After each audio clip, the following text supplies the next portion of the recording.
can start. Very respected speaker of this evening, Sri Vikas Kumar Jain, Assistant Vice President, the National Securities Depository Limited, my good friend and the coordinator of this great program, Sri Sarvajit Krishnan from Coimbatore. Participants of this evening program, very good evening to all of you. I am pleased to be before you to perform the happiest assignment of extending a warm and cordial welcome to all of you on behalf of SARC to an exclusive program on investor awareness, which has become a regular feature in the monthly calendar of SARC. I'm also feel happy that after assuming the office as a chairman of SARC, the first program where I had the opportunity to preside and welcome the participants was an investor awareness program on 27th February 21. Therefore, it is a double delight for me to be in your midst this great evening. Every month, SARC is conducting investor awareness program, focusing on diverse and prioritized areas in each segment of investment of interest and the importance to benefit of our professional fraternity, as well as the public at large. These programs to create awareness amongst the investors about the do's and don'ts of investing their money in financial securities. The programs also give a clear roadmap to the participants who are and who will be the prospective investors for better and efficient utilization of their financial resources and to build a stable portfolio to gain maximum advantage on such investments as a prudent investor. This evening, we are going to have a subject on new developments related to DMAT account to be addressed by the eminent personality in the field of investment, Sri Vikas Kumar Jain, Assistant Vice President, NSDL. NSDL is the oldest depository institution established long back under the first electronic securities depository and holding securities like bonds and shares in an electronic format. It is therefore in the fitness of things that we have the gracious presence of our learned speaker associated with the NSDL to speak on the recent developments of DMAT account. We are thankful to our speaker for accepting our request and to share his experience and expertise with our elite audience. On behalf of SARC and my own behalf, I extend a very warm and hearty welcome to Sri Vikas Kumar Jain. The Investor Awareness Program is an initiative taken by Ministry of Corporate Affairs of India in association with ICI. Over the years, both are joining together in conducting Investor Awareness Program across the country. It is with the pride I can share with this great audience that not less than 1,000 programs are organized every year by ICI through its various organs like our SARC and other branches across the country. The outcome of the program has been very successful, and the credit goes not only to the organizers, but to the audience comprising of our professional fraternity, the professionals of other disciplines, and the public as a whole. On behalf of SARC, I offer a warm welcome to all the participants to this excellent evening program. Over the years, there has been a sharp increase in the number of DMAT accounts due to the aspirational middle class segment of the society who evince interest in having DMAT account. I am sure you will have a new perspective on the subject of DMAT account emanating from the thoughtful and inspiring address of our renowned faculty. Today's session would also give the audience a new vista of bird's eye view of the DMAT account and the recent development that is witnessed in these shares and securities arena. At the end of the program, you will have the wider knowledge on the working of DMAT account, how it is one of the sources of wealth creation, and how best to open and operate a DMAT account. Before I conclude, let me share with the audience the recent initiative taken by our ICI and launched a couple of months before that This is a financial and a tax literacy program, a very significant step in the direction of educating our society to better understanding and exposure in the tax and financial arena. By conducting the program not only for the CA professional fraternity, but also to the public at a large, we strive to contribute our best in the national development as a partner nation building. With this, I once again express my sincere thanks to our speaker, Sri Vikash Kumar Jain, and I welcome him and other participants to this excellent program. Thank you so much for this great opportunity. My special thanks and appreciation to the young and energetic member of ICA, C.S. Sarvajit Krishnan from Coimbatore for coordinating this excellent program. Now I request Sarvajit to formally introduce the speaker of the evening to the great viewers. Thank you, Chairman. It gives me, good evening members, gives me great pleasure and pride to introduce the speaker of the evening. I mean, last 4 or 5 days, we've been seeing a big increase in the share market crossing 60,000, and many of them have started to get into market in these days. And I think today's evening session is going to be a very, very knowledgeable session and going to be a lot of learnings for all of us. Because there are a lot of new rules which has come with respect to Demat account, which our speaker for the evening is going to brief us about. A few words about the speaker of the evening. Has over 20 plus years of extensive experience in capital market domain, well versed with business environment, technology and legal framework. He is an MBA Finance, MCOM, cost accountant, diploma. He holds a diploma in securities law and also a CISA and CISN. He's been working with NSDL since 1999 and now designated as the Assistant Vice President. He has worked in the various functions of NSDL and currently he is working in the Investor Education, Marketing and Corporate Communication Department of NSDL. With this small words, I welcome the speaker of the evening, Vikash Kumar Jain, to address the members. Sir, the session is over to you.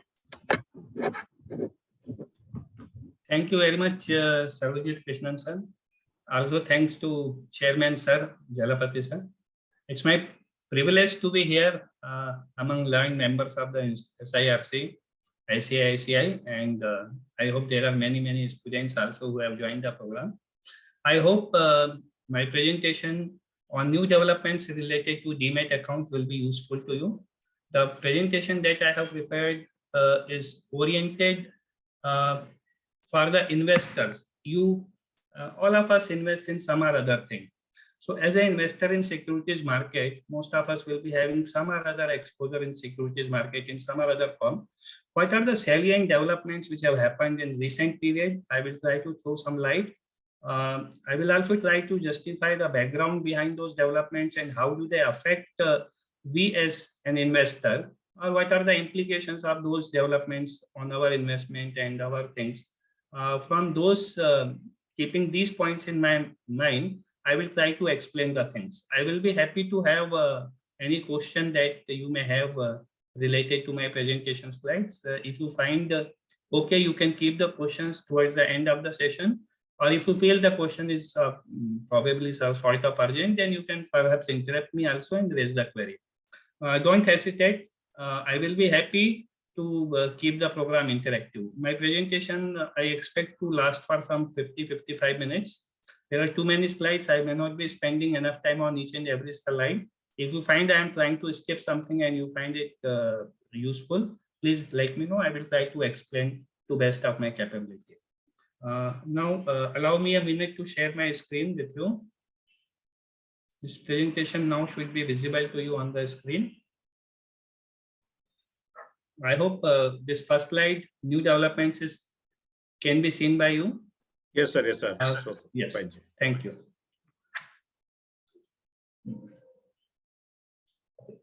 I'm beginning with a very general background of the securities market.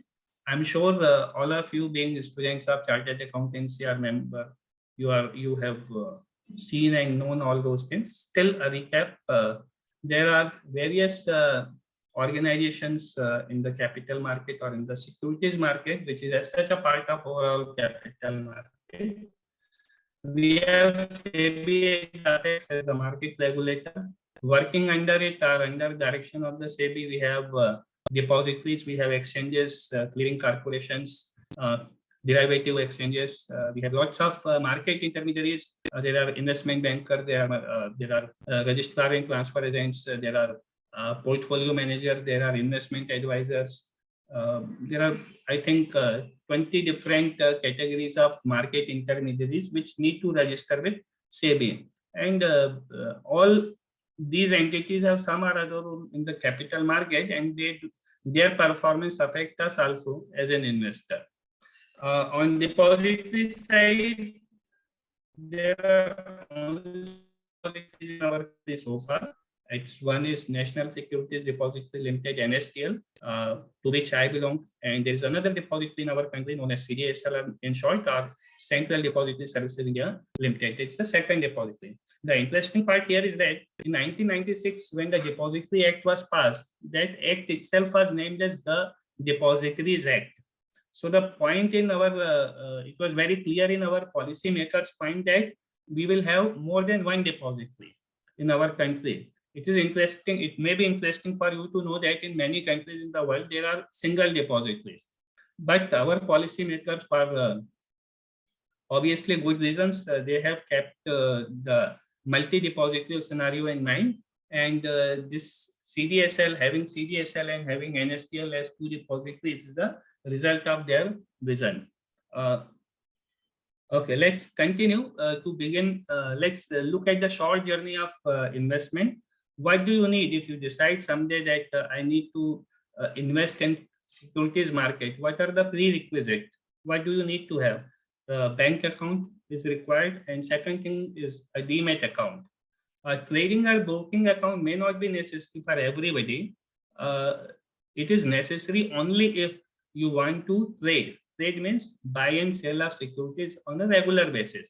Somebody who wants to invest only through IPOs, somebody who wants to invest in mutual funds only, he need not to have a trading or broking account. His objective will be well served by having only a demat account, because whatever investment you are trying to invest, have in mutual fund, it is possible to have in folio format, or you can have it in demat. You don't need a trading account. You are, if you want to invest in IPOs only or NFO of mutual funds only, again, a trading or broking account is not required. But practically what happens when anybody approaches any stockbroker or any depository participant, what they are offered is typically a 3-in-1 kind of thing. 3-in-1 comprises of these three things: bank account, trading account, and demat account. As per rules, it's not correct to club the things, denial of services, that I will not open a demat account if you do not open a trading account with me, or sort of this are strictly not the correct work practice. But yes, in market when you go, you find most of the people offering this kind of package to you. But at the end, it is the choice of the person who is seeking to open any of these accounts. A little bit of information related to NSDL. Some of the quick facts. We established ourselves in 1996. Actually, the ordinance, depository ordinance was passed in 1995 April. Then it was followed by a proper act passed in 1996. In the same year, on 8th of November, we started operations. CDSL started operations sometime in December 1999. Today, we are one of the largest depository in the world. If you look at on the number of accounts, we are not the number one depository in the country, but on many other parameters. For example, custody value, etc., we are on the leading depository in the whole world. One of the subsequent slide will help you to understand this thing better. Another important point to be noted here is that depository does not interface with the investors directly. So we have a sort of intermediary in between who interface with the investor. If you want to open a demat account, you don't come to NSDL or CDSL. You go to an agent appointed by us who is known as depository participant. So technically or legally speaking, depository participants are the agent appointed by the depository who are in turn registered with SEBI as a DP. And then only they can extend the services related to opening of demat account and things like that to end investor. So though your account, Demat account is held in the depository system maintained by NSDL or CDSL, all the interface between you, all the interface you have with our agent, that is a depository participant. So there are almost all the nationalized banks, many cooperative banks, all the stockbrokers, many prominent financial institutions, they're all having agreement to join depository as a DP. So by signing an agreement, they have become our agent and they are allowed to act as a depository participant. So right from State Bank of India, ICICI Bank, HDFC Bank, cooperative bank like Saraswat Cooperative Bank, prominent one in Maharashtra, a financial institution like Stock Holding Corporation, many foreign banks like Citibank, Deutsche Bank, etc., they are all acting as depository participant as agent of the depository. Okay. Here is the slide which I referred a little earlier. It is showing the custody value in NSDL depository system. What is this custody value? It is nothing but the aggregate valuation of all the shares and securities held in NSDL Demat accounts. So as on date, we are having around 270 different depository participants.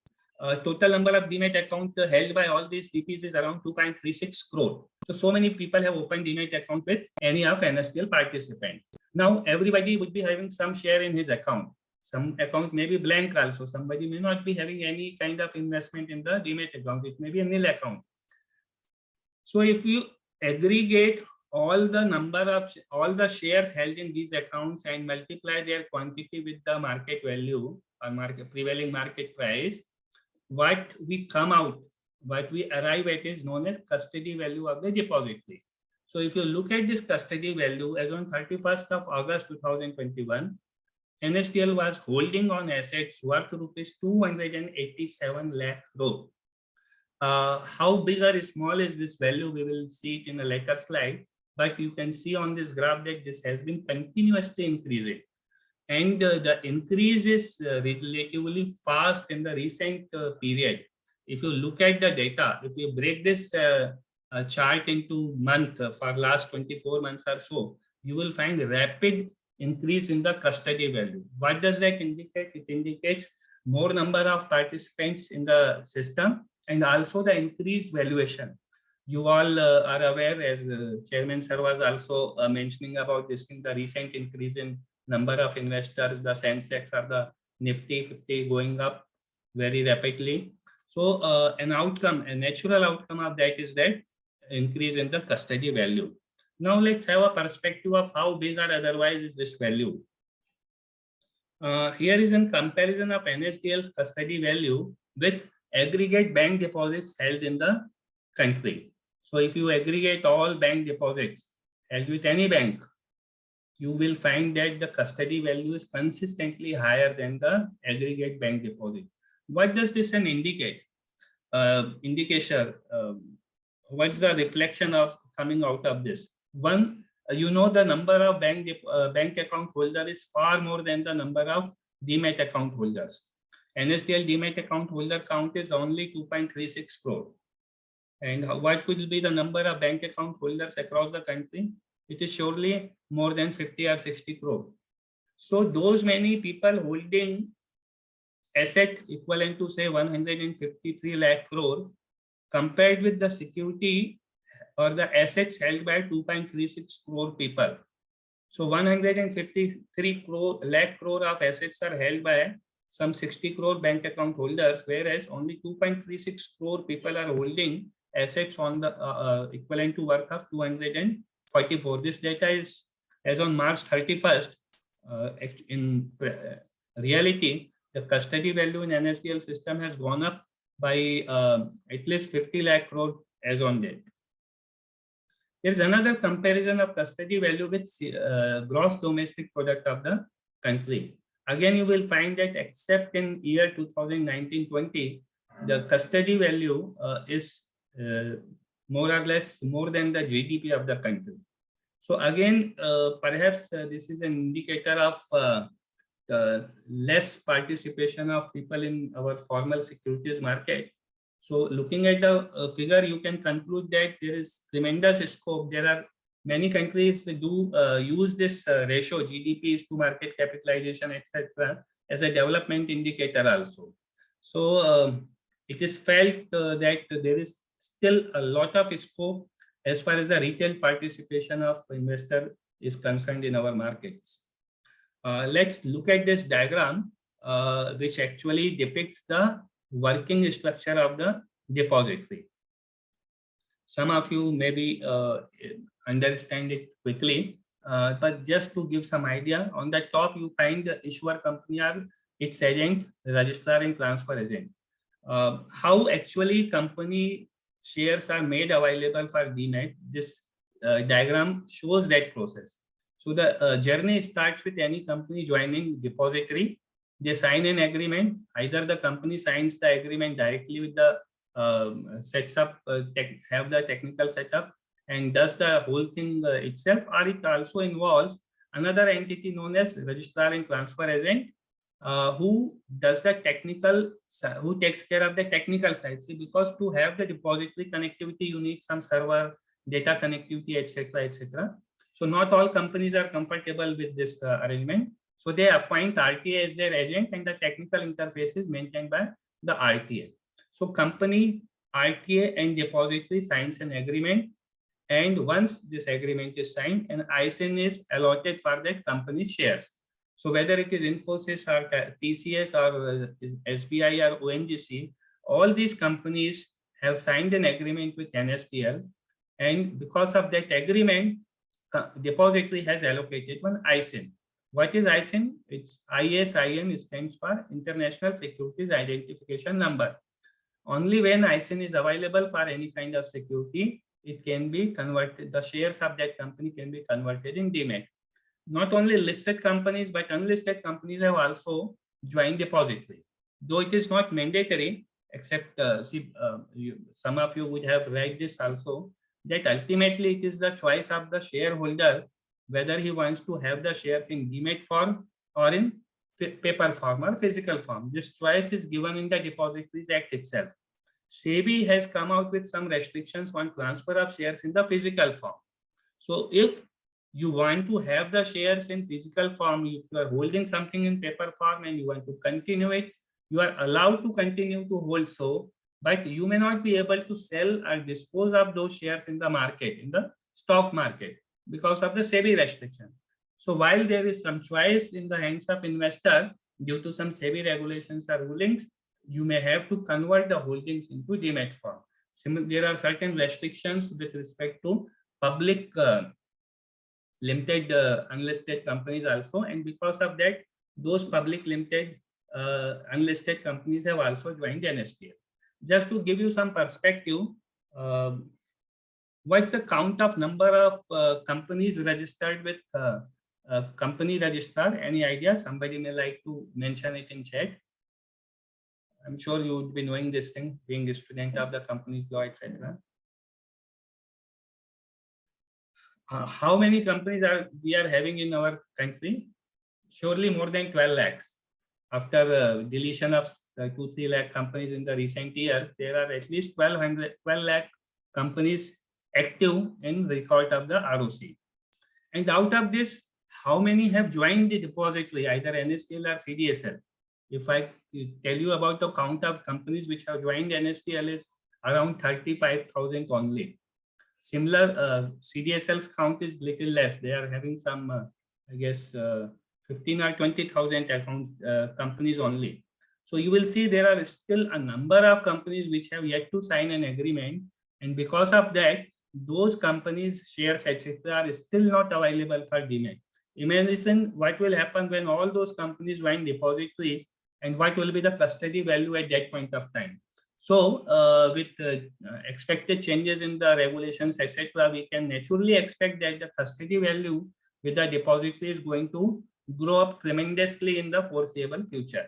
Okay, coming back to this slide.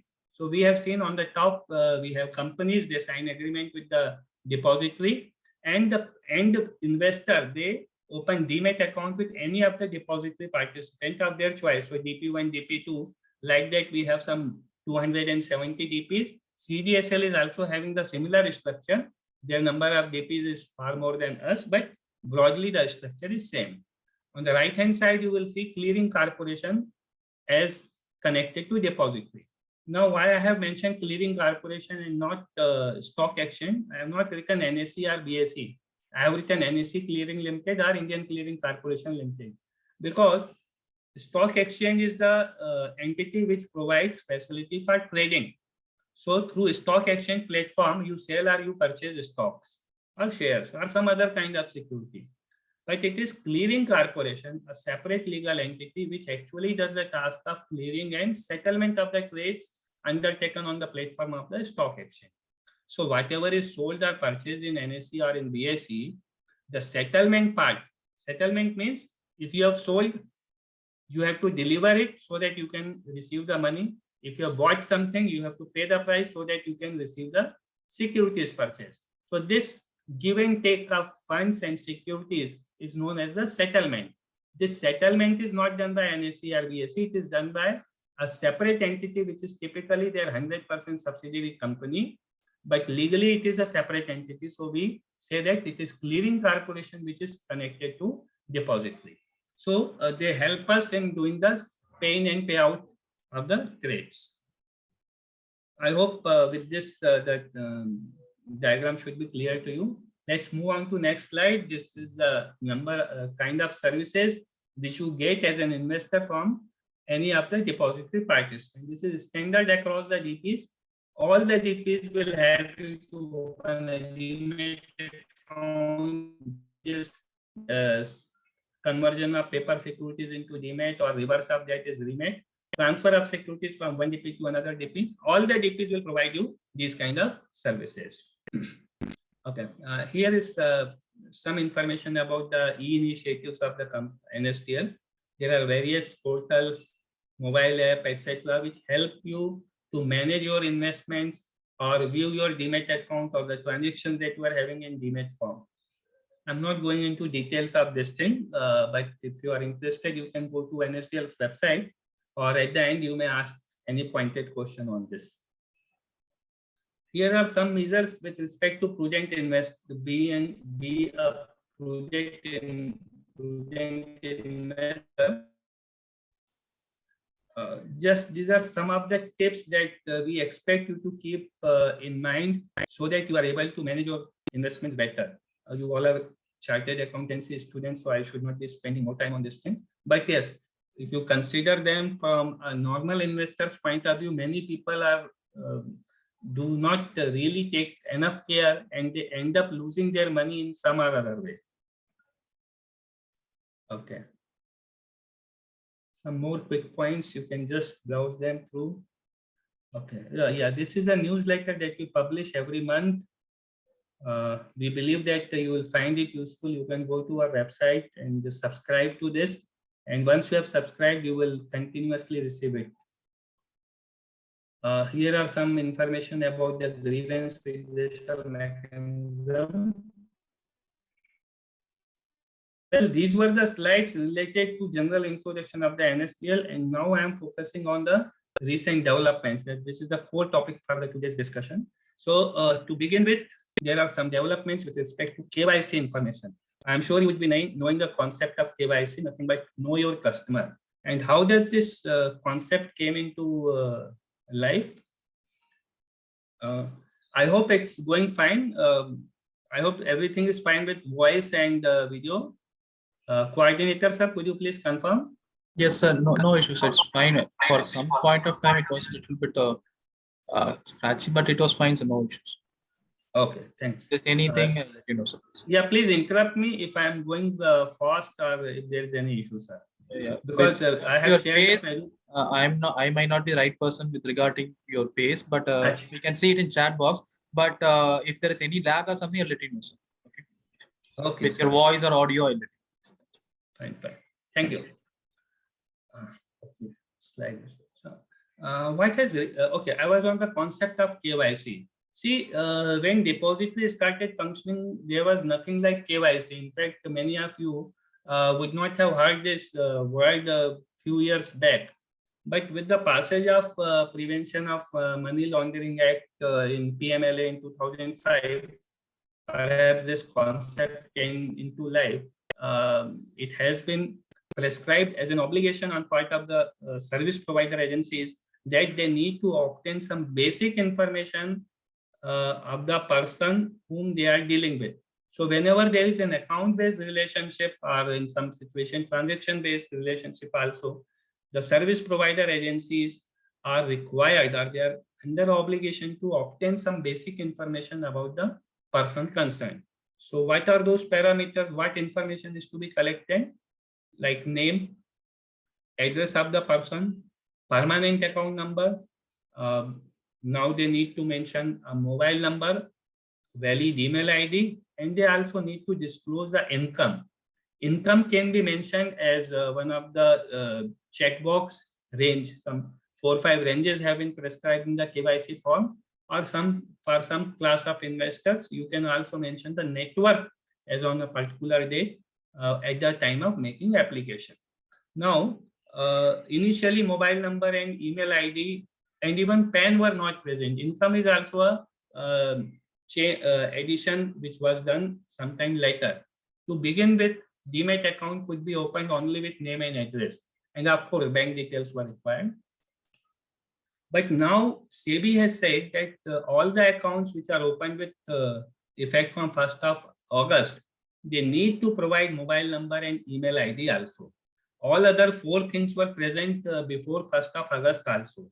But mobile number and email ID and income range was present, but it was not mandatory, have been prescribed as mandatory things. So if you are a resident individual, resident investor, you have to provide an Indian mobile number. You have to mention an email ID necessarily. Now, why is so much focus on mobile number or email ID? It is basically that whether it is a stock exchange, depository or bank, etc., etc., everyone is using mobile number and email ID for sending a statement, for sending alerts, so on and so forth. The idea is that what is happening in your account should be clearly visible to you. Earlier, there have been a lot of instances where investors were not having a proper idea about what's happening or what's going in their Demat account or in bank account. So now, soon as you withdraw any money from any ATM, perhaps before you could have collected the currency notes from the machine, you would have received an SMS on your mobile that so much amount has been debited. Mobile number is used for sending SMS alert, WhatsApp alerts, etc., etc. And similarly, email ID is used to send typically statements, etc.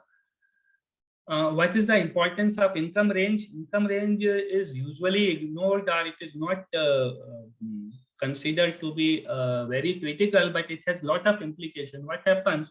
Whatever income is mentioned by you at the time of filling up application is used as a reference point by agencies to monitor whether transactions happening in the account are in proportion with the income disclosed. So depository system and stock exchanges system both have this income figure in their system, and the number of transactions, the value of the transactions undertaken by you in a given period is matched or mapped with the income disclosed by the investor. So if it is felt that the person who has disclosed 1 lakh rupee annual income, how could he be taking transaction worth rupees say 50 lakh in the whole year or 6 months? So these kind of alerts are generated keeping the income disclosed in the application form. So it is possible that if the proportion is not within the range, the person, there might be some alerts generated by the surveillance system, and the account may be subject to certain enhanced monitoring norms. So it's very important that when you are opening an account, disclose the right income, and if there is any change subsequently, please do take a note to update the record of your broker and also your depository participant. Otherwise, if an alert is generated through surveillance mechanism, Sometimes it goes all the way to financial intelligence unit. There are a lot of compliances, responses, etc., etc.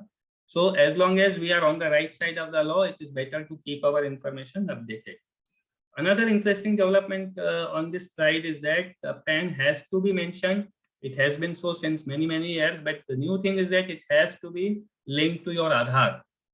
You would be knowing that the deadline for linking PAN and Aadhaar was prescribed sometime in 2020, and later on it is being continuously enhanced. But the best thing is that if you have not done it, please do it today, rather than waiting for the last date, which is December 31st as on date. If you have not done it, please do it. Okay, I have already mentioned the importance of account number, mobile number and email ID. The SEBI has also said that if somebody doesn't take care of providing all those KYC parameters, the account can be considered as non-compliant and transactions may be disallowed. So better we take care of this thing. Let's move on to the next development which has happened in last year or so. Now OTP has been made mandatory for off-market transactions. Let's understand what is an off-market transaction first. The transactions happening in the depository system are broadly of two types: market transfers and second is off-market transfer. Market transfer means, to put it in very simple words, any transaction where one of the parties is stockbroker or a clearing member. All the transactions where one of the party is either a stockbroker, means a trading member, or a clearing member of any stock exchange, those transactions will be market transfers. And off-market transactions are that they are the transactions where both the parties are not clearing member, they are not trading member. So transaction involving you and me, if I transfer some shares from my Demat account to your Demat account, that will be an off-market transfer. If I transfer any share to my share broker or my trading member through whom I am dealing, through whom I am doing sale and purchase of share, that transaction will be a market transfer. Now, market transfers are used for pay-in and payout purpose. Off-market, so they have lesser scope for sort of manipulation is what is as considered. Why is there much focus on the OTP validation for off-market? It is because what was happening that when person-to-person transaction happen, the manipulation possibilities increases.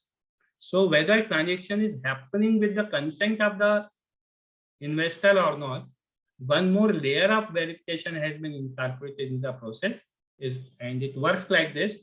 If you give an off-market instruction to your depository participant, as soon as it is recorded in the depository system, an alert is generated by depository system, and the mobile number which is recorded in your Demat account, a SMS is sent on that mobile number, and it contains an OTP, and you need to validate the OTP on the given link which comes along with that SMS. Using that link, you have to provide that OTP, and only when it is successfully validated, the debit actually takes place from your Demat account. Until this OTP verification is done by the client himself, the off-market transaction will not be affected, your account will not be debited. So again, this case is another reason that you must have a correct mobile number and correct email ID recorded in your Demat account.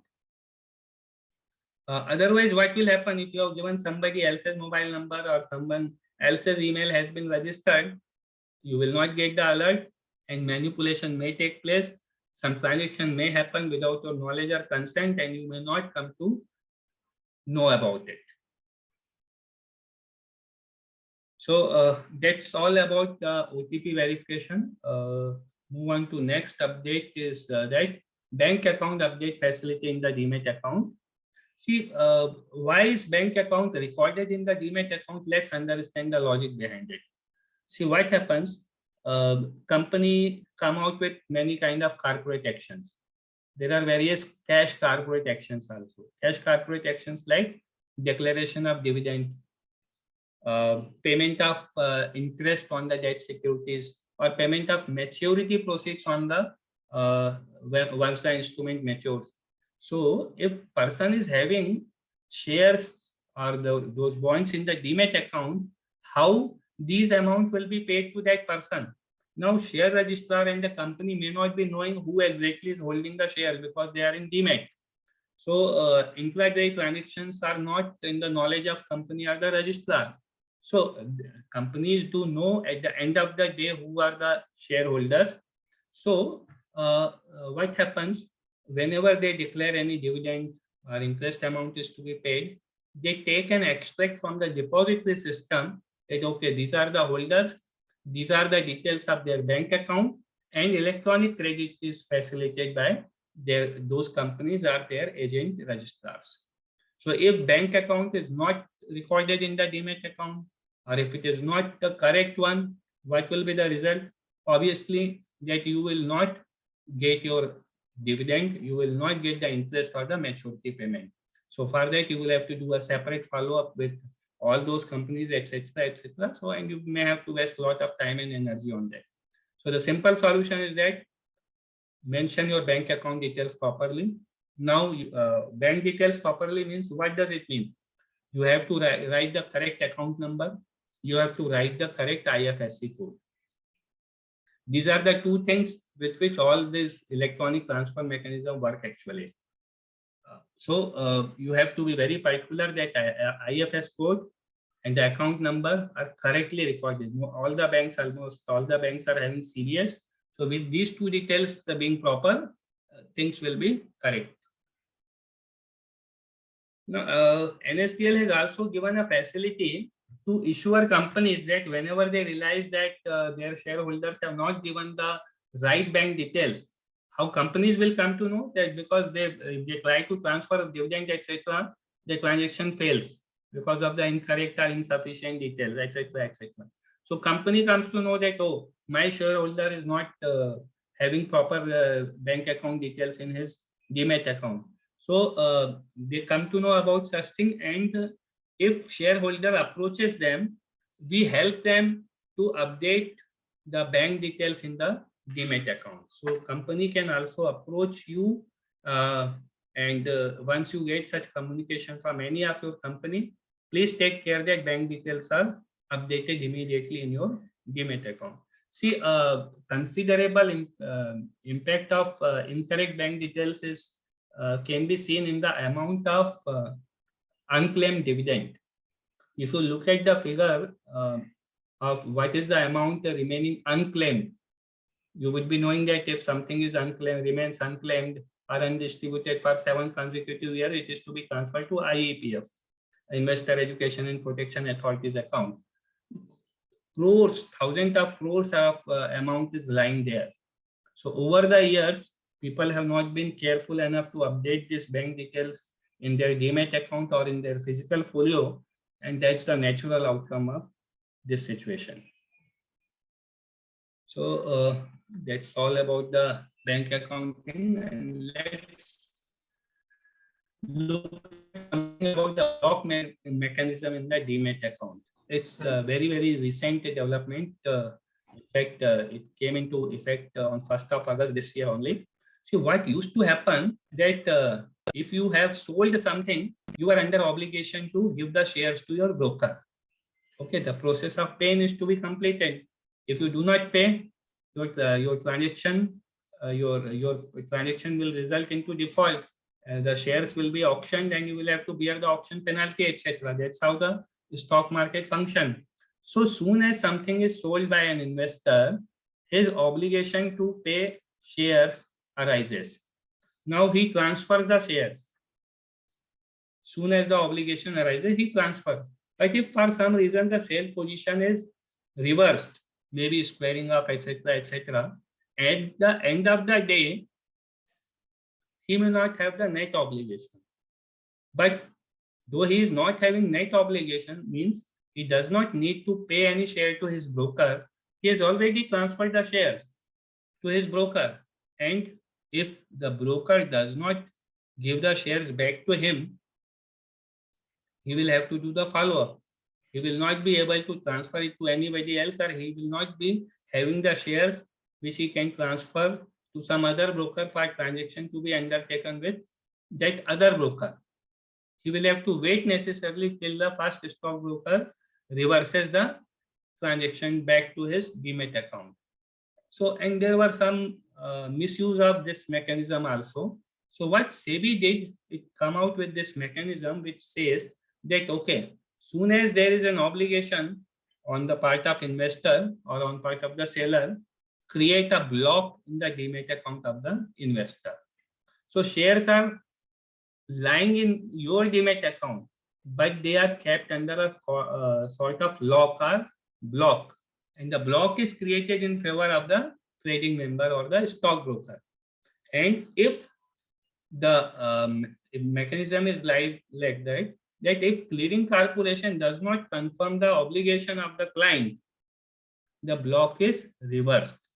So for this purpose, depositories are informed by clearing corporation, that is NSE Clearing and ICCL, Indian Clearing Corporation Limited, on a daily basis, that these are the clients who have an obligation to pay securities. See, those clearing corporation knows everything because stock exchange informs them the details of all the sale and purchase trades. So on the basis of that data, they arrive at the net obligation for every client. And you would be knowing the concept of UCC, the unique client code. On the basis of unique client code or PAN, they are able to identify obligation for each and every seller and purchaser. So clearing corporation gives the information about net obligation of each client to depository. Depository match this information with the block created in the depository system, and only when depository find that yes, indeed there is an obligation informed by the CC for this particular client, then the debit takes place. Otherwise, it is reversed. Reverse means the shares are unblocked in your Demat account, and once unblocked, you are free to transfer it to anybody else. On this slide, I have narrated the whole procedure that I have actually explained you in short.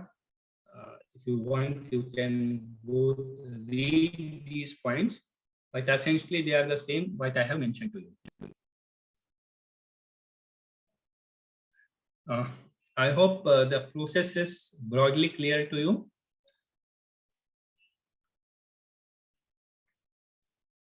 Let's move on to the next point.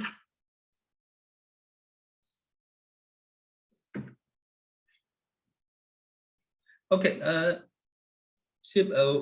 what do you think? Is it a good system or it's a bad system? Means, is it something which benefits investor, or it is only one more inconvenient or irritant in the process? See, if you look at from investors' protection point of view, it is indeed a very, very good development. It gives you more control on the securities in your Demat account. See what happens, most of the people have given power of attorney to their stockbrokers. When you open Demat account, knowingly or unknowingly, most of the investor to sign a document which is nothing but a power of attorney also. So by that virtue of power of attorney, stockbroker gets control on the Demat account, and they were in position to debit the Demat account. Or in fact, you will be knowing that there were some instances wherein the DPs created lien or pledges on the client's securities also. So, and the usual pretext was that the client is having a sale obligation or a paying obligation, where in practice it was actually not so. So now the system demands that information is received from the right party, that is CC, Clearing Corporation. They know everything and they have the correct information. So they provide this feed to the depository. The depository matches it with the system, with their system, and only then the actual Demat account is debited. So as an investor, it's good to know that our shares are much more safer when we are dealing with any stockbroker. Okay. Let's move on to the next slide, wherein I have mentioned some development with respect to nomination. See, very interesting thing is that all of us know that nomination is important, but legally, nomination is not mandatory. The choice is in the hands of investor or the demat account holder, whether he wants to mention any person's name as nominee or not. Okay, and it is not incorrect also. It is good to have that kind of non-mandatory thing. But yes, as an individual investor, particularly if the account is singly held, means there is no other joint holder, it is very good to have somebody's name mentioned as nominee. If nominee is not mentioned and the account holder dies, the process of claiming those shares from the demat account becomes very tedious, very difficult if nomination is not given. That person who wants to claim, the family member, etc., may have to approach the court to get a legal heir certificate or succession certificate or probate. And you would be knowing that getting any of these documents is quite time consuming and a costly affair. By mentioning name of nominee in the demat account, you help your family members, you help your loved ones to get the shares without any hassle in the situation where you are no more. So it is not to, it's not going to help you in any way. But if you want to be remembered positively by your family members or near and dear ones, nomination is the thing to be done. What SEBI has done, while nomination has been there since year 2000, see, depository started in 1996. For 3-4 years period, nominee was not present actually in demat account. It came into picture sometime in 1999 or in year 2000. And now SEBI says that if you do not want to give nominee, it's fine, but say clearly that I do not want to nominate. So this no nomination flag has to be ticked and signed by the account holder at the time of opening of the account. So either you tell me the name of nominee or take a clear position that I do not want to nominate anybody. This is the mandatory requirement with effect from 1st of October, which we are going to see in 2 days time or so.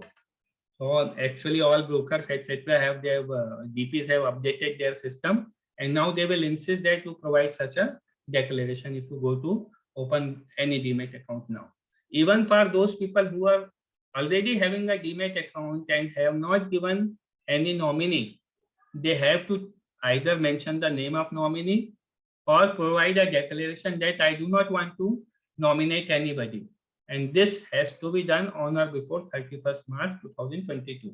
So yes, 6 months time is still there, but it is better that if you are holding a demat account, if you have not been careful to provide the nominee till now, please go to your DP and do it. If this is not done, if it remains uncompliant, then after 1st of April 2022, account may be rendered inoperative. You may not be able to transact further in the demat account.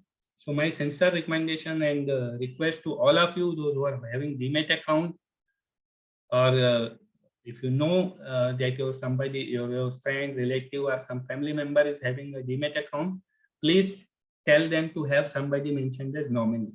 And the good thing is that now nomination can be done online. Reason for somebody not going for nomination was that it has to be done in paper form. See, there are some provisions in the company's law which demanded that nomination has to be signed by the person, and signed was taken as ink signed. Online or e-sign or digital sign were not accepted or recognized for this purpose. There was also a requirement of witness. So because of those technicalities, till now, this thing was not possible. Online nomination was not possible. Now SEBI has come out with a circular, very recent circular, it was issued in 2021 itself, which allows for online nomination. So now your DP can provide you the facility of online nomination. See, this problem of no nominee aggravated the day Demat account was started to be opened in online fashion. Because nomination was not possible online, all the brokers, all the DPs started to bypass this thing. So the result is that many Demat accounts, most of the Demat accounts opened recently do not have nominee. And now you imagine if somebody passes away, how difficult that it's going to be for his family member. So to counter those things, SEBI has come out with this online nomination thing. So once again, my suggestion and request to all of you that please go and make use of it. Not all the DPs have enabled online nomination as of now. Some have done it, some are in the process of doing it. But if not online, please take one-time trouble, give it offline and see to it that it is recorded properly in your Demat account. It is simply worth doing this. Okay, let's move on to e-voting thing. You would be knowing well that as a shareholder, you get a right to participate in the decision-making process of the company where you are holding the share. So even though you may be having one share, you can participate in the annual general meeting. You can vote on the resolutions that are put for the approval or the consent of the shareholders. So obviously retail investors were not finding it convenient to go all the way to some other city, Mumbai or Delhi or Kolkata, like those big cities where typically the AGMs, etc. are held. Nobody will go if it's having a less number of shares. But since e-voting has been enabled from the comfort of your home or office, you can participate, you can see the AGM, you can do the voting from your home using your mobile device or your laptop. So in fact, now there are many retail investors who are participating in the corporate decision-making process also. It's a very good development if you consider it as from the point of view of shareholder activism or corporate governance, etc., etc. It's certainly a positive development. We are seeing more and more number of people participating in e-voting, and in not many cases, but in few cases, resolutions have been defeated because of the adverse voting by the retail investors also. So till now, the mechanism was that there were multiple e-voting service providers. NSDL was one, CDSL was also one. Some share registrars were also approved by MCA as e-voting service provider. So everybody wanted to have a separate login for their system. So if your company, you are having a Demat account with NSDL, but your company joins CDSL for e-voting purpose, you had to go to the CDSL system, register yourself as a shareholder there, and then only you will be able to do the e-voting. If company had opted for, say, in-time share registry as e-voting service provider, then you had to go to that service provider's website, register yourself, create your login, and then only you would have been able to do the e-voting. Now, SEBI has said, now the rules are like this, that even registration with any of the service, now registration has to be done with the depository, and any depository registration is good enough for you to be able to do e-voting with any of the ESP. So whether it is CDSL or In-Time or CAMS or KFintech, if you have Demat account with NSDL, that single login will be good enough for you to do e-voting across the companies. So this, the simplification has actually been good for investors. And what NSDL has done, NSDL's mobile app is still better to use this e-voting thing. In fact, I did it for my own account yesterday. I participated in e-voting for 2 different companies where I'm holding some shares. It was extremely easy. Just when I logged into my mobile app application, mobile app account, I got the notification that these are the voting cycles active where I'm holding the share. I checked one by one. All the resolutions were on my screen. I could see the short description of the resolution, and I could vote on all the resolutions. If I wanted to say yes, yes. If I wanted to say no, all those things were possible. And I did voting for 2 companies in a matter of less than 2 minutes. So that process is so smooth now.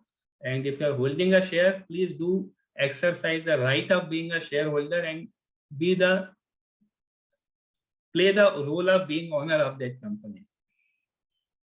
Let's move on to the next thing. It's regarding the dematerialization of mutual fund units. You would have certainly read in newspapers, etc., that the corpus held by AMC has been rising very fast in the recent months.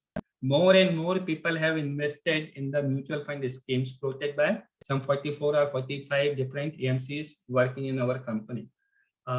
As of now, most of the mutual fund holdings are in folio format. They are still not in demat. What's the benefit of having a mutual fund unit in demat form is that additional advantage that you can sell those units also to the stock exchange platform. If you want to sell any unit in the stock exchange platform, you might be knowing that there is a separate segment in NSE as well as in BSE for mutual fund transactions, MFSS in BSE, and there is also a separate system, MF star perhaps in the other exchange. ETF are compulsorily to be held in demat for the obvious reason. So I was saying that most of the mutual fund investments are still in folio format. If somebody wants to convert them in demat, because that will have a lot of incidental advantages, how to do that process? So the first point is that by definition, all mutual fund units have to be available in demat form.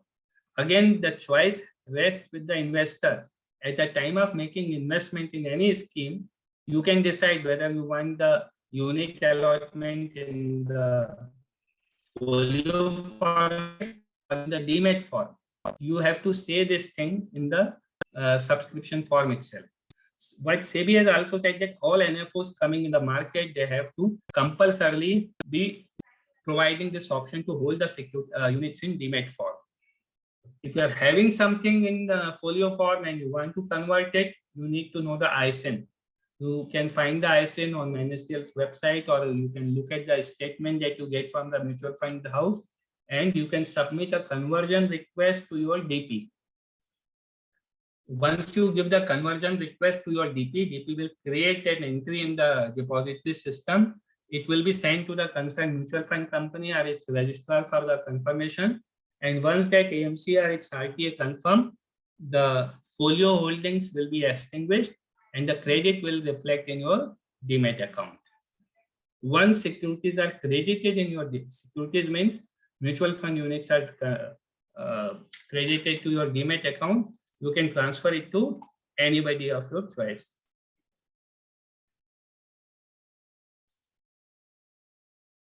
Yeah, I got something on the chat. Fine. What the simplification or what the new development in this front is that if you are getting a folio statement from your mutual fund company, or if you are getting a consolidated account statement from NSDL or CDSL, which is also showing your folio based investments, means the mutual fund investments which are in folio format, they are also shown in your consolidated account statement. Now, instead of filling up so many conversion requests, you can just submit your consolidated account statement to your DP, and on the basis of your single request, the DP will create a request for all your folio holdings, and the demat or the conversion request will be sent to all the AMCs wherever you are having a folio. All will get a request on your behalf saying that my folio holdings should be converted into demat form. So this is a recent development which has happened as far as mutual fund holdings in demat form is concerned.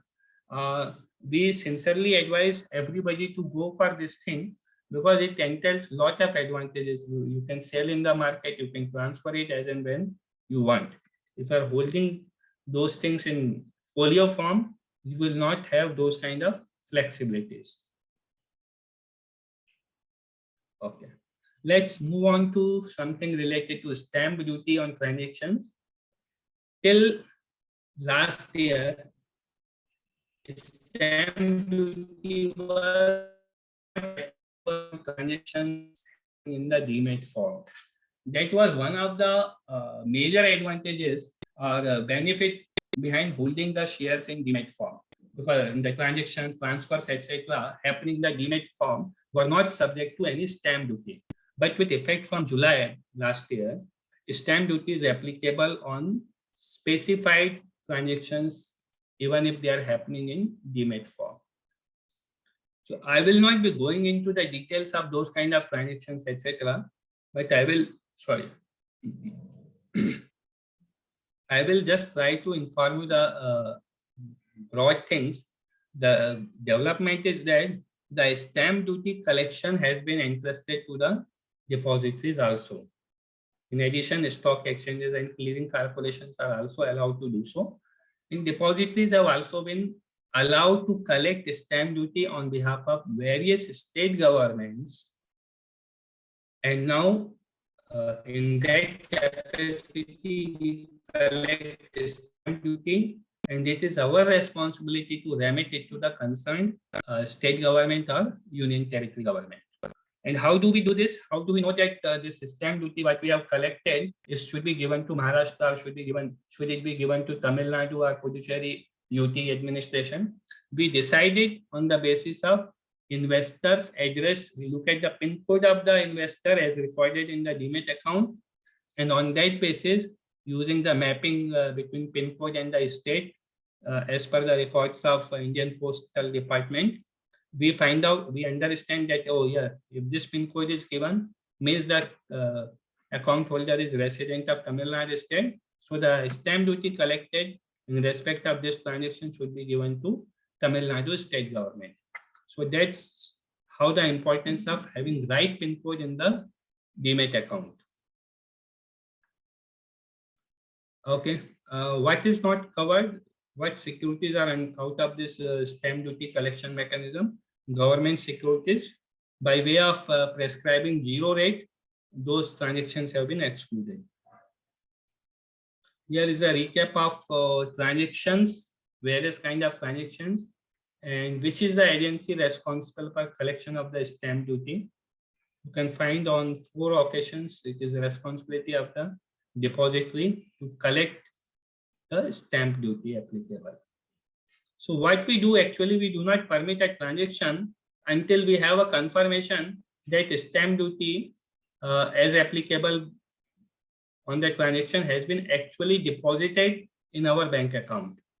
So that's we have made a system like this, that for every transaction, we, before debiting the account or before effecting the transaction in our system, we check whether adequate balance is available in our bank account or not. So that credit can be given in our bank account by any depository participant on your behalf, or you also can deposit the applicable amount of stamp duty for your transaction in favor of NSDL's demat account. So for this purpose, we have published the stamp duty calculator on our website. You can go to NSDL's website and find this calculator that will help you to calculate what exactly is the amount of stamp duty applicable on the transaction that you intend to undertake. And if you want to make payment yourself, there is a direct payment facility also on our website. By clicking Pay Now option, you will be led to one interface, and by completing that process, you will be able to pay the applicable amount of stamp duty directly to NSDL. Very similar system has been put into place by CDSL also. Okay, here are some more nitty-gritties about the stamp duty thing. So the usual things, let's move on to next thing. This is margin pledge. What is this margin pledge? I guess many of you would be knowing this, that if you want to do any transaction in the stock market through your broker, you cannot do so if you have not put something as collateral. So collateral may be kept in form of cash, bank guarantee, FD, etc., or collateral can be kept as security also. So whatever collateral is kept for the purpose of market transfer is known as margin, amount of margin. Now, how much margin, etc., we are not going into those details. There are separate margin calculators available for all those things. Here, what we are trying to understand is that how to discharge our margin obligation if we want to give margin in form of security. We are not talking about margin to be paid in cash, etc. form. So in nutshell, if you want to purchase something, you have to give money. If you are selling something, you have to give the comfort to a broker that you are indeed having those shares. So what used to happen earlier, that power of attorney was used as good enough for the purpose of collection of margin. Stock brokers had taken this position that I am holding power of attorney on behalf of this person. It means whenever required, I will be able to debit his demat account, and this is good enough as having collected enough margin required from that person. Now, SEBI said that this kind of power of attorney is not good enough. Any kind of title transfer arrangement is not good enough. It cannot, you will not be in compliance if you are doing like this. So now margin has to be put up front in form of securities. And if stockbroker doesn't get it, is considered as short collection or no collection, and there are some penal consequences. So now with effect from August 1 last year, 2020, stockbrokers need to take the margin only in form of pledge created in the depository system. Not by way of transfer of securities. Only margin pledge system is the right way to do the compliance. So however, margin pledge is very similar to ordinary pledge created in depository system. What happens? Shares are not actually debited from the person's account. Margin pledge means shares are tagged to a particular broker.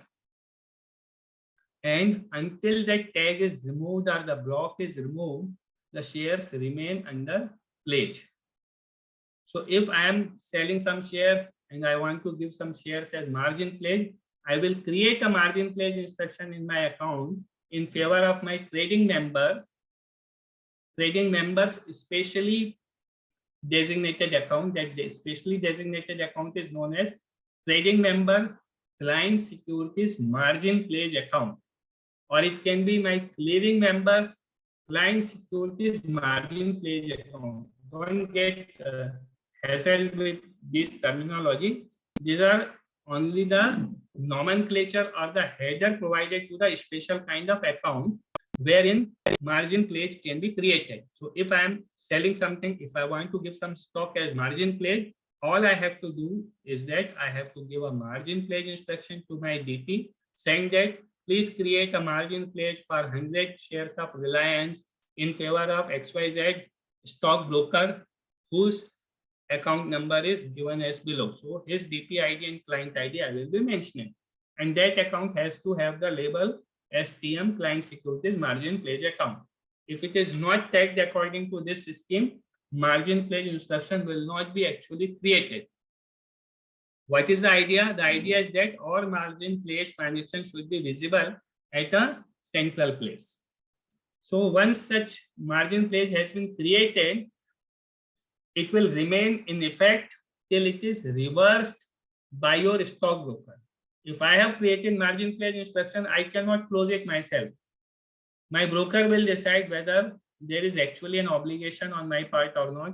If that obligation has been otherwise discharged or closed or it does not remain there, he will revoke or he will close the margin pledge. If I have not paid the amount due to my broker, or if there is a shortage, then my stockbroker or his clearing member will revoke the margin pledge, and revocation means my demat account will be debited to that extent. Securities will move from my demat account and they will be credited to my broker's demat account or clearing member's demat account. Okay, I have tried to be a little brief here, but I hope you have got the underlying idea behind the margin pledge mechanism.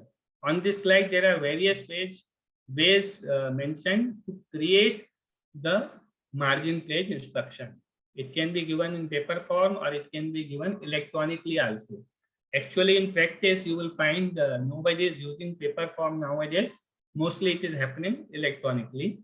Through OTP validation, all these margin pledge transactions are being confirmed by the concerned investors.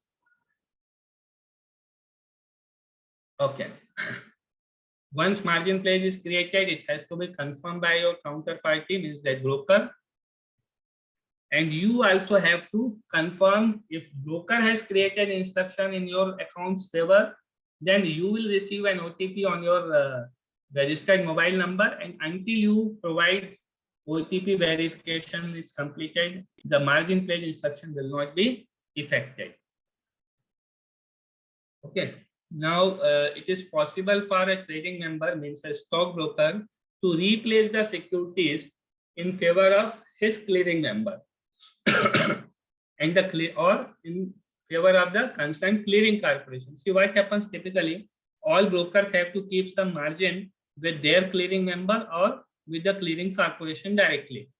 How do they meet it? They meet this requirement through pledging the shares what they have got from their underlying clients. So if you have pledged something in his favor, he can repledge it in favor of the clearing corporation so that he can meet his exposure norms. So this kind of chain is created, margin pledge, repledge, and further repledge in favor of CC. Now, if such chain has been created, the revocation will have to be initiating from the end party. Meaning, if margin pledge has been created in favor of the clearing corporation, means I have margin pledge some share to my stockbroker, say Sher Khan, and Sher Khan broker has placed those shares in favor of NSE Clearing Limited. Now there is a default, either on my part or on part of the Sher Khan. So what clearing, if the default is on part of Sher Khan, the broker, the clearing corporation NSE Clearing Limited will revoke the margin pledge. Shares will be debited from my Demat account and will move to NSE Clearing Corporation's account. So that's how this thing actually works now. If there is default on my part, Sher Khan is not defaulting, default is on my side, then Sher Khan will revoke the pledge instruction. Shares will be debited from my Demat account and they will be credited to Sher Khan, the broker's account. So that's how the margin works. This is the graphical representation of closure revocation. It is essentially what I have described you orally, but perhaps this diagrammatic representation will help you to appreciate the things little better. That's all. I have taken more than the time that was allotted to me. It's 6:20 already. I know I have been little fast with certain things, but if you want to ask anything, perhaps that's the time for you to ask or put your queries. Sir, I have compiled some questions that came up. I'll just share my screen. Sure, sir. So, is it visible? No, yet to see. Yes, now it's clear. Should I read and try to respond to questions one by one, sir? Yes, sir. You can read or else you can just respond. If a private company wants to offer shares in Demat, what is the indicative one-time and annual cost? Okay, good. Perhaps some potential company is looking at making shares available through NSDL depository. Well, I will not be telling you the exact figure, etc. I will just point out to the resource. Go to our website nsdl.co.in. There is a section joining NSDL as an issuer. Once you select this thing, it will lead to a portal, issuer portal to be precise. And there you will find complete details and also the amount that you need to pay for doing this thing. There are some upfront costs one-time cost to be paid, and then there are some recurring costs. All these things have been transparently mentioned on our website. So please go there, see the charge structure. There is a section, separate section on our website, and that will give you the ample information about this thing. Number 2, I have a Demat account. When I purchase sovereign gold bond, I'm facing problem in getting the bond in my Demat account. The broker is asking to open CDSL Demat.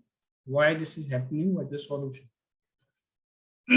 I don't see any problem in the whole thing. I can say this for sure because I have purchased sovereign gold bond myself in both the ways. First, when it is the new series is announced by RBI, I have purchased it directly through the bank where I'm having a bank account. So I just filled up a physical application form. I mentioned my DP ID, client ID in the physical form, and on the date of allotment, I got the allotment of sovereign gold bond in my Demat form, in my Demat account. Second time, I used the net banking facility. I made an online subscription request for SGB new tranche, and by mentioning again my DP ID and client ID, I successfully got the allotment in my Demat account. Third transaction that I have done myself is that I have purchased some SGB through NSE's platform also, through my trading member, through my broker. I logged in a purchase order through that broker's portal, and by paying amount, I got the credit of those SGBs in my Demat account once again. So I have tested all these kind of subscriptions myself, and I don't see any problem. There is no reason, no valid reason for anybody to say that you have to open a CDSL Demat account for this purpose. It is just incorrect. There is no logic behind this thing. There is no technical problem whatsoever. You can very well insist that here is my DP ID and client ID, put the order, and the credit should happen, the payout should happen in this particular Demat account. There must not be any problem, sir. 3, if KYC data already registered in Demat account, should that be re-verified again? Yes, it is indeed good to have this kind of re-verification or reconfirmation by yourself. How to do it? Look at the account statement that you get from your DPR from depository. Please check whether your name, your address, your bank account information, your PAN, your mobile number and email ID are written correctly or not. Income range, which is another KYC parameter, is not mentioned anywhere in any of the account statement as of now. If you want to verify that, you have to go to your DP and ask him what is the income amount mentioned in your record for me. If you feel that some update is required, you will have to fill up a new KYC form, sign it, give it to your DP, and then he will update that information in your in respect of your account.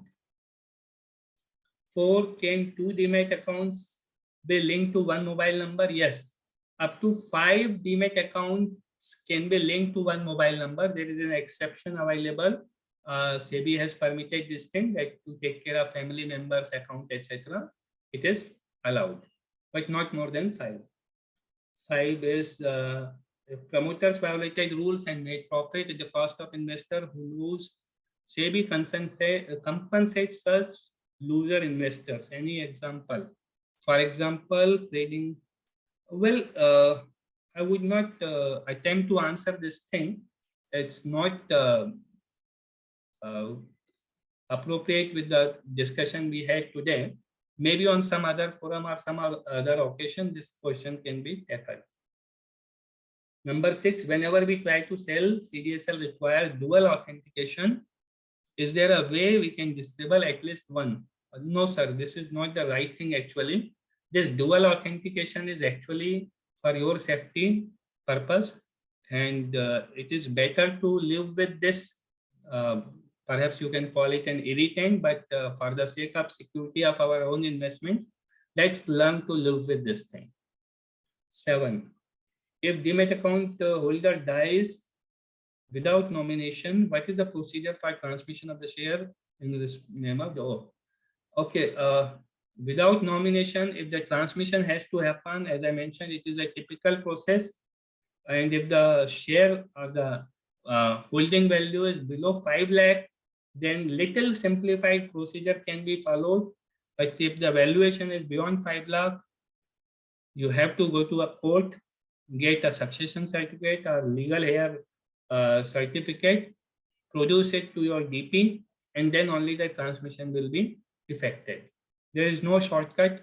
The best way is to do the nomination when the account holder is alive. Can the nomination be done online? Yes. Now, some DPs have started doing this, but yes, as I said, not every DP has come out with the necessary changes in their system. They are in the process. But yes, in near future, I expect that all the DPs will be enabling the online nomination. But don't wait for that to happen in case your DP has not done it. Do it in the offline format, but please don't leave it for tomorrow. 9, for e-voting, should we register NSDL and CDSL for each company? No. Absolutely not required. With the simplification in the e-voting process, what I described also, single interface is good enough. You may be having registration with NSDL or CDSL, or for that matter, other service provider also, and that one registration is good enough. No need to do separate registrations anymore, sir. Number 10, Demat mutual fund are sellable in off market too, or only in BSE? See, that's the advantage of having units in Demat form. You can do off market transactions also, or you can sell it through stock exchange platform. That flexibility is very much there. 12, does a transaction in Demat securities attract both stamp duty and security transaction tax? Yes. Because you are paying stamp duty, it does not mean that you can get away with STT or vice versa. If it is one of the eligible transactions, you will have to pay both the things. And in fact, some other charges as well. Normally, MF are purchased through broker and only statement of account is received by us. Is it possible to demat them online? Oh yes, why not? See, again, I will share my own experience. It is pretty simple. See, I mentioned in one of the slides that it is compulsory for AMC to give this option to subscriber. They have to ask subscriber basically that whether you want units to be allotted in folio form or in Demat form. Nobody can get away from this thing. So it is your choice. Now, how do you use it? So if you are trying to invest in NFO, simply write DPID client ID in the NFO application. If you are trying to buy some already existing units, means open-ended schemes, etc., then you can buy it through stock exchange platform, and you can mention your DPID client ID. Your broker would have tagged it already, and the credit will happen in your Demat account. Again, I have tested both the routes. I have invested in mutual fund during NFO and got the credit in my Demat account directly. And I have also purchased mutual fund units from the stock market platform and got the credit in my Demat account. There is another platform which will help you to do something extra. No, typically what happens when you purchase through a broker or an intermediary, that investment is a regular investment. You don't get the benefit of direct route. Now you would be knowing obviously that direct route has some benefit to you as an investor. You save on the intermediary cost. So if you want to club the two things, if you want unit allotment to happen in Demat form and you want to enjoy the direct route also, how to do that? At least one option I am aware of is that NSE's mutual fund platform. It's an open platform. I think the name of that platform is NSE New Mutual Fund Platform. And anybody can register on their platform as an investor. Once registration is done, account ID is created. You can transfer amount at the time of any subscription. and you can subscribe to any mutual fund scheme, enjoy the benefit of direct NAV, and get the credit in your Demat account directly. Again, it is my own experience, so it is very much working really good. Since POA is given to broker, how do we ensure that the broker does not misuse? Okay, see, as long as you are giving power of attorney, there are risks.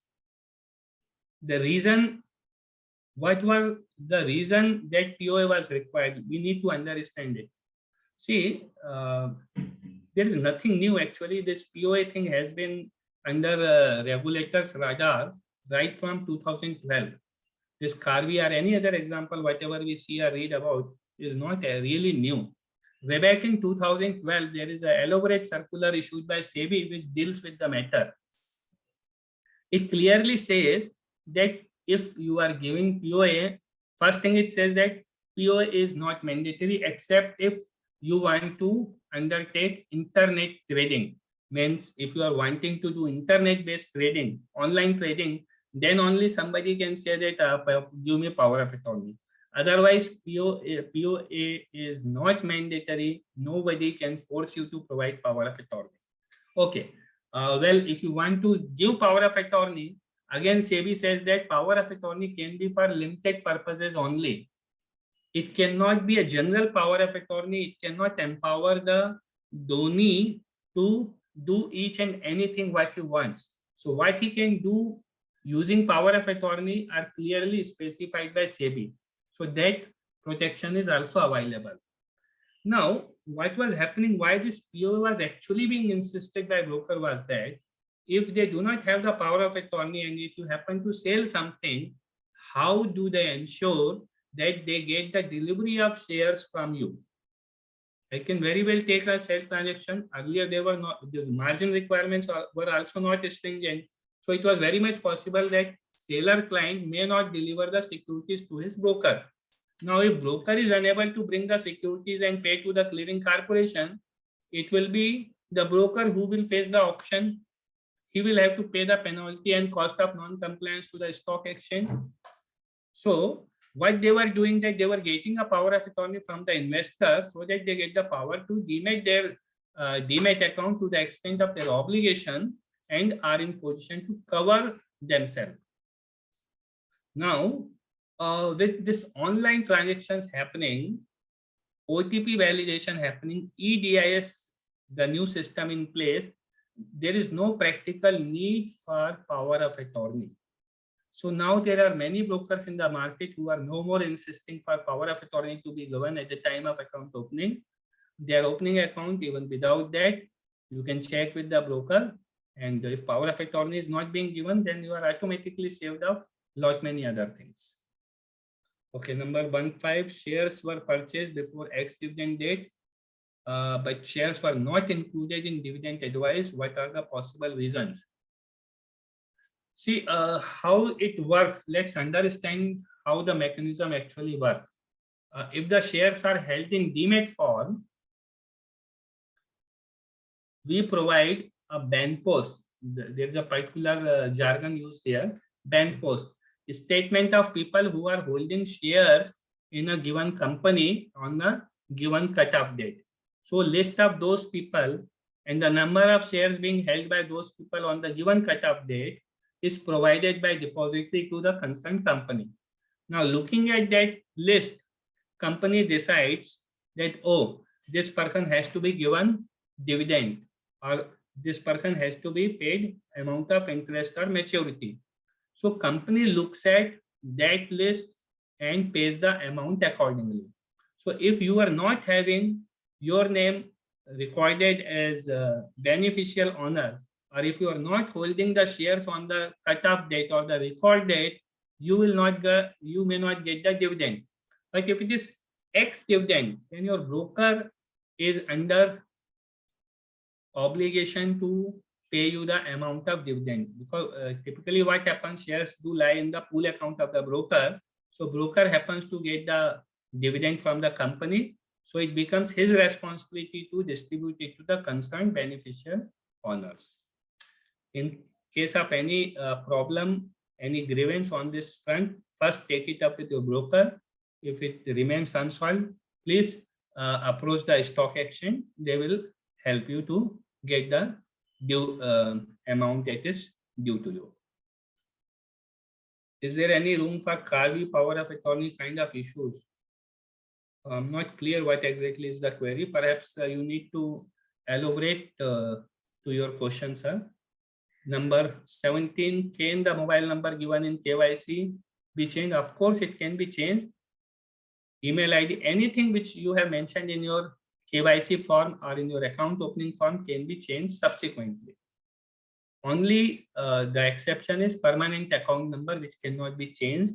Rest of the things, address, bank details, nominee, etc., all other information can be changed subsequently.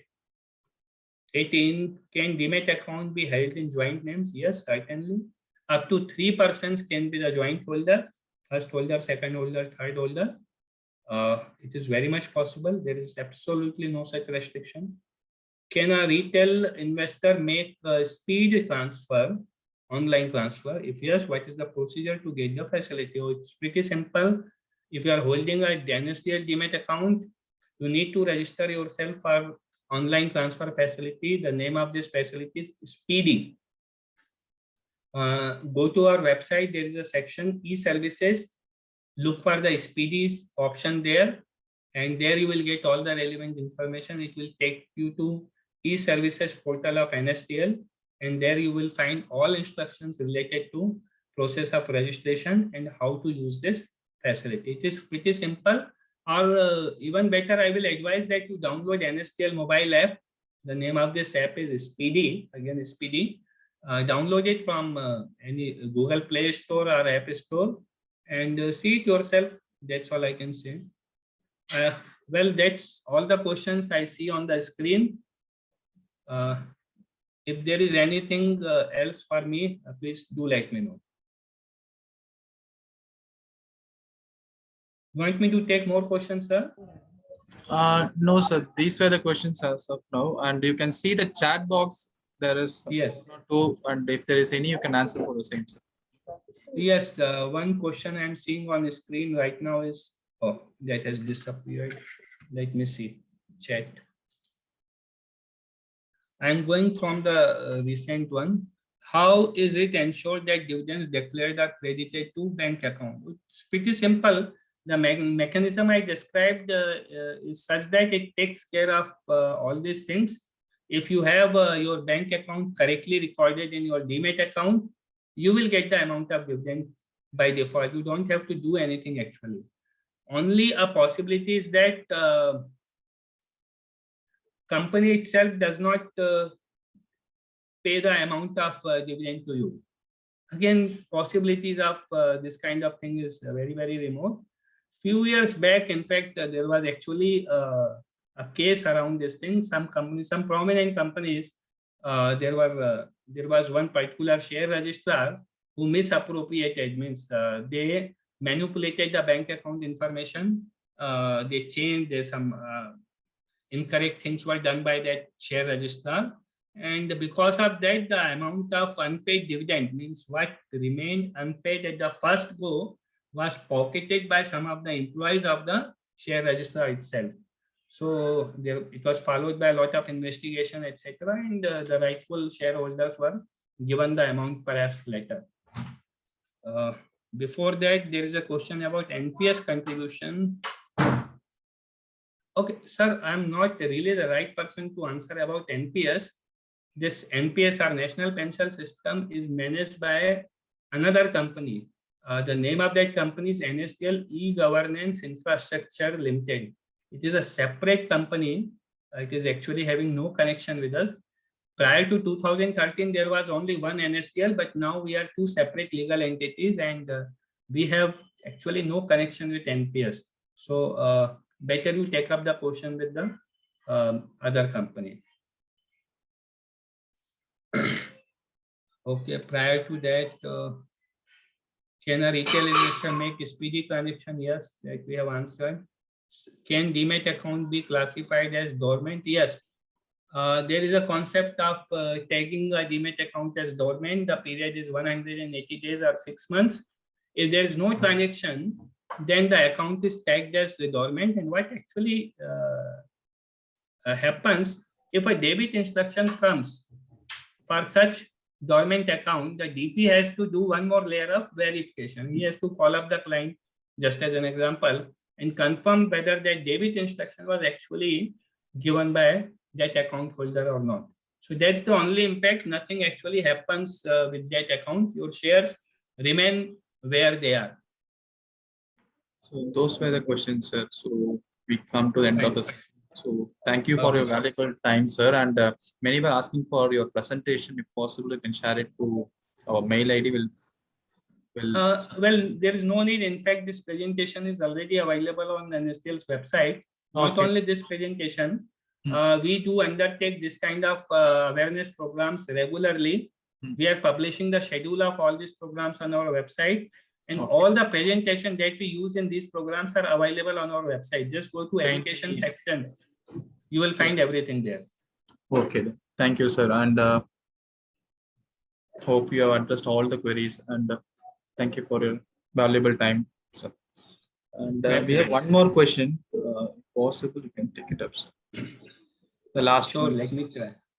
Yes, Mr. Reddy is asking, sir, if we apply for IPO from different Demat account and account is debited for same UPI, will all accounts be considered for? No, sir, there is no benefit in doing this kind of things anymore. As long as same PAN is recorded in different Demat accounts, it's not going to help you in any way if the objective is to get more shares allotted. PAN is the sole identification number in the securities market now. So if, okay, that case will be different if you somehow happen to get more than one PAN, you know that again it is not permitted and there are certain consequences if you do so. So as long as same PAN is recorded in different Demat accounts, this is not going to help in any way. We have finished with the questions also, sir. Thank you, sir. Thank you for your time and for your excellent presentation and addressing all our members. Thank you. We'll look forward to your future sessions also. Thank you very much. Thank you. Thank you, sir. Bye.